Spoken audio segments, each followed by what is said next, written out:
இந்த சுவிசேஷம் எத்தனை ஜனங்களை மாற்றி இருக்கிறது. ஒரு பணக்கார பெண் அவளுடைய காரியத்தை குறித்து கிடியன் இன்டர்நேஷ்னல் அப்படின்னு சொல்லிட்டு வேதத்தை விநியோகிக்கிற ஒரு கூட்டத்தார் இருக்கிறாங்க. புதிய ஏற்பாட்டை நம்மக்கிட்ட இருக்கிற அந்த ப்ளூ கலர் புதிய ஏற்பாட்டு பைபிள் இருக்குது பார்த்தீங்களா, அவங்க டீம்லேருந்து ஒரு முறை சொன்ன ஒரு சாட்சி. ஒரு பணக்கார பெண், இயேசுவை அறியாதவள், அவள் குடும்பம் நல்ல அந்தஸ்து உள்ள குடும்பம், ஆனால் அவள் போதைக்கு காலேஜில் படிக்கும்போது போதைக்கு அடிமையானதுனால அந்த போதை அவளை ரொம்ப பயங்கரமாக அடிமைப்படுத்துனதுனால இருக்கிற காசெல்லாம் அந்த போதைக்கே செலவு செய்து தன்னுடைய உடலும் நாசமாயிடுச்சு, இருக்கிற சொத்துக்களும் அழிஞ்சு போச்சு. இப்போ அவளோட நிலைமை எப்படின்னா, எல்லாத்தையும் விற்று எனக்கு போதை வேணும் அப்படின்னு சொல்லிட்டு அவள் நினைக்கிறா. இதை தெரிஞ்சு நிறைய பேர் அவளை ஏமாற்ற ஆரம்பிச்சிட்டாங்க. கடைசியில் மொத்தமாக எல்லாமே காலி. இப்போ கையில் காசே இல்லை, சாப்பிட கூட காசு இல்லை. கடைசியாக அவள் என்ன முடிவுக்கு வரானா, யாரோ அவளை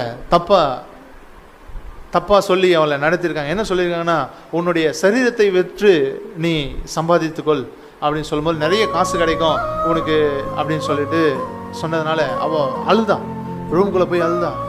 இப்படிப்பட்ட நிலைமை வந்துச்சு, இந்த பழக்கத்தையும் என்னால் விட முடியல, ஆனால் இதை செய்யாமையும் என்னால் இருக்க முடியல, என்ன பண்ணுறது தெரியல, ரூம்குள்ளே போய் அழுகுறான்.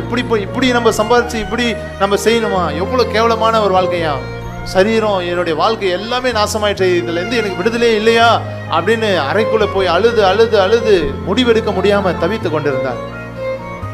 கடைசியில் வேற வழியே இல்லை.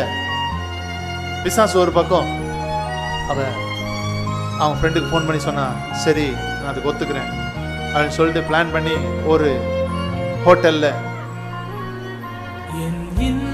அவள் அந்த ஹோட்டலுக்கு போகும்போது அந்த ஹோட்டல் ரிசப்ஷனில் உட்கார்ந்து அவன் அந்த சோபாவில் உட்கார்ந்து இருந்தா. தேவனுடைய உன்னதமான சுவிசேஷ புத்தகம், வேத புத்தகம் அந்த டேபிளில் இருந்தது. அந்த புதிய ஏற்பாட்டை பார்த்தா ஆண்டவர் ஆவியானவர் அவளை கவர்ந்தார். அந்த புதிய ஏற்பாட்டை எடுத்து வாசித்து பார்த்தா தேவனோடு இருக்கிற சமாதானத்தை அவர் அறிந்து கொண்டார். கர்த்தர் கொடுக்கிற விடுதலையை அவள் அறிந்து கொண்டார். குமாரன் கொடுக்கிற விடுதலையை அவள் அறிந்து கொண்டார். அவள் விடுதலையானா அங்கிருந்து பைபிள் எடுத்துட்டு கிளம்பினவ தான் இன்றைக்கு ஊழியக்காரியா இருக்கிறார். ஹல்லேலூயா, ஹல்லேலூயா, ஹல்லேலூயா. சுவிசேஷம் மனிதர்களை மாற்றுகிறது. ஹல்லேலூயா, ஹல்லேலூயா. இன்றைக்கு நாம சந்தோஷமா இருக்கிறோம் அப்படின்னா அதுக்கு முக்கியமான காரணம் தேவனுடைய சுவிசேஷம். ஹல்லேலூயா. அவருடைய சமாதானத்தின் சுவிசேஷத்தை நமக்காக வைத்திருக்கிறார்.